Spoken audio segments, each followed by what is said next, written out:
Sir, pabor po ba kayo sa impeachment? Oo, kasi nung panahon ng tatay niya, lagi kaming nagtatago, akala namin kami nasusunod sa tokhang. Sir Juan, mas okay po ba ang panahon ngayon kumpara noon kay Digong? Okay? Ngayon, binibigyan kami ng pagkakataong magbago. May due process na. Noon, wala. Basta na lang tinutumba. Noon, tago kami ng tago. Hindi ako makalabas. Baka ako na ang susunod sa listahan. Biktima lang kami ng mga D-Lord. Dapat yan ang hulihin. Hindi yung addict na ang tanging dala lang ay lighter, foil. Ginoo, ano po ang plano nyo kung kayo ang naging presidente? Una sa lahat, libreng pulutang kada kanto. Tapos, bawal ang curfew sa mga walang jowa. Sa tingin nyo po, ano ang problema ng bansa ngayon? Problema, edi yung tinola, puro sabaw. Nasaan ang manok? Ha? Nasaan ang manok? Sir, ano ang solusyon nyo sa korupsyon? Simple. Ipalay detector test lahat ng politiko, real. Habang naka-polygraph, may karayom sa upuan. Sir, sino po ang may kasalanan kung bakit naghihirap ang bansa? Walang iisang may sala, pero sure ako, hindi ako yon. Sir, may solusyon po ba kayo sa traffic sa EDSA? Simple lang. Gawing one-way lahat ng kalsada, papuntang palengke. Anong solusyon nyo sa pagtaas ng kriminalidad? Lahat ng magnanakaw, lagyan ng bell sa bewang para alam ng lahat kung nasaan sila. Sir, anong nagbibigay sa inyo ng lakas araw-araw? Yung utang sa tindahan, bang kailangan kong mabuhay para mabayaran yon. Sir, ano para sa inyo ang tunam na tagumpay? Yung makautang ka nang hindi ka hinahabol. Sir Juan, kailan nyo po balak abutin ang pangarap nyo?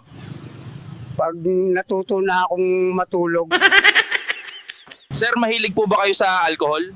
oo, pero hindi yung panlinis, yung may tama.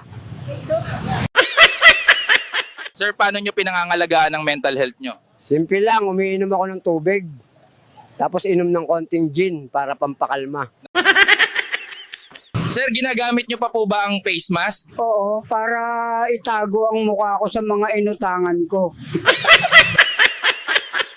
Sir, naniniwala po ba kayo na flat ang mundo? Oo. Lalo na kapag nakainom puwen, umiikot man, flat pa rin ang bagsak. Sir, anong pinaka nakakagulat na bagay na nakita nyo sa kalye? Yung ex ko, may bagong jowa.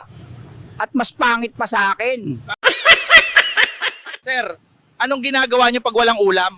Tinitigan ko lang yung kanin. Tapos iniisip kong lechon siya. Sir, araw-araw po ba kayong naliligo? Araw-araw akong nagpaplano. Pero yung tubig, busy. Sir Juan, paano po ba makaiwas sa utang? Simple lang, wag lumapit sa tindahan. Kung lalapit ka, dapat mabilis kang tumakbo pabalik. Sir Juan, paano nyo po malalaman kung panaginip lang ang lahat? Pag may ulam sa mesa, doon ako nagdududa. Sir Juan, paano nyo kinakausap ang crush nyo? Tinitigan ko lang. Minsan di rin ako makatiis. Kinakausap ko na sa isip. Sir Juan, paano maiwasan ang inggit? Isipin mong lahat ng may bago, may utang din. Sir Juan, dapat po bang sumagot lagi sa group chat? Depende. Kung may ambagan, huwag kang online. Anong nakikita nyo kapag tumitingin kayo sa salamin? Isang bayane, tanga, lasing pero di sumusuko.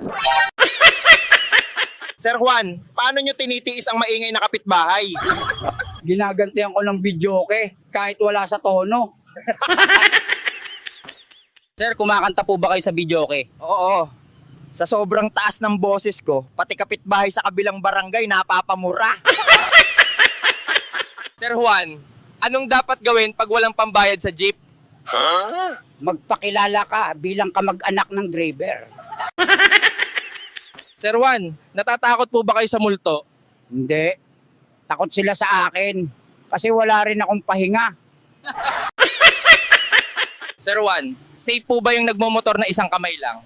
Safe yan, basta yung isa mong kamay nakaabot na sa St. Peter. Paano nyo po inaalagaan ang kalusugan nyo? Nagja-jogging ako tuwing wala nang laman ng bote.